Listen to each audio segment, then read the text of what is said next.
അമിതമായ പോലീസ് ഇടപെടലിൽ പ്രതിഷേധിച്ച് തൃശൂർ പൂരം 7 മണിക്കൂർ നിർത്തിവെച്ച തിരുവമ്പാടി ദേവസ്വം അതിരാവിലെ 3 മണിക്ക് നടത്തേണ്ട പ്രധാന വെടിക്കെട്ട് നടന്നത് 4 മണിക്കൂറിന് ശേഷമാണ്. നയനമനോഹരമായ കാഴ്ച പ്രതീക്ഷിച്ചെത്തിയ പൂരപ്രേമികൾക്ക് ലഭിച്ചത് ദൃശ്യഭംഗിയില്ലാത്ത വെടിക്കെട്ടായിരുന്നു. ഇന്നലെ രാത്രിയിൽ നടന്ന തിരുവമ്പാടി ദേവസ്വത്തിന്റെ മഠത്തിൽ വരവെഴുന്നള്ളിപ്പുമായി ബന്ധപ്പെട്ടാണ് പോലീസ് ഇടപെടലിനെ തുടർന്നുള്ള സംഭവവികാസങ്ങൾ അരങ്ങേറിയത്.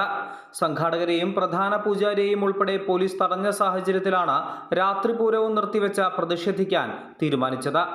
ജില്ലാ പോലീസ് മേധാവി അടക്കമുള്ളവർക്കെതിരെയാണ് തിരുവമ്പാടി ദേവസ്വം പ്രതിഷേധം പ്രകടിപ്പിച്ചത്.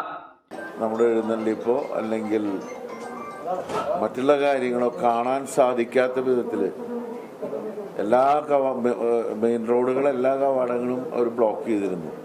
മാത്രമല്ല പൊതുജനങ്ങൾക്ക് ബുദ്ധിമുട്ടുണ്ടാക്കാവുന്ന രീതിയിൽ ഉള്ള പെരുമാറ്റം, മോശമായ രീതിയിലുള്ള പെരുമാറ്റം, അവർക്ക് ഉപദ്രവം ഏൽക്കുന്ന രീതിയിലുള്ള പെരുമാറ്റമൊക്കെ ഉണ്ടാവുകയുണ്ടായി.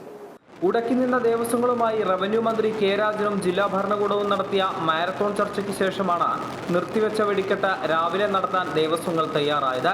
അതിരാവിലെ 3 മണിക്ക് നടക്കേണ്ട പ്രധാന വെടിക്കെട്ട് 4 മണിക്കൂറോളം വൈകി. രാവിലെ 7:10 പാറമേക്കാവിന്റെ വെടിക്കെട്ടാണ് ആദ്യം നടന്നത്.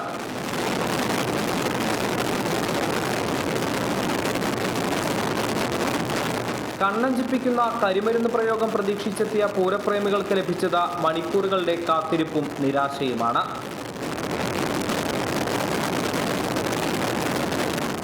ഭംഗി ചോർന്നു പോയതിൻ്റെ അത് പോലീസിന്റെ അനാസ്ഥ പോലെ പറഞ്ഞ പോലെ താമസിച്ചായിരുന്നു. ഞങ്ങൾ കുറേ നേരം വെയിറ്റ് ചെയ്ത് മുഷിഞ്ഞു. സത്യം പറഞ്ഞു കഴിഞ്ഞാൽ നേരത്തെ പൊട്ടാറത് രാവിലെ 4 മണിക്കൊക്കെ അതിൻ്റെതായിട്ടുള്ളൊരു കുറവുണ്ട്. ഇഷ്ടപ്പെട്ടു. പിന്നെ നൈറ്റ് ആയിരുന്നെങ്കിൽ കുറച്ചും കൂടെ എൻജോയ് ചെയ്യായിരുന്നു. ഞങ്ങൾ ഇത്തിരി ബുദ്ധിമുട്ടി രാത്രി തൊട്ട് കാത്തിരുന്ന് ഇത്രയും നേരം അതിലൊരു വിഷമമുണ്ട്. അമൃത ന്യൂസ്, തൃശൂർ.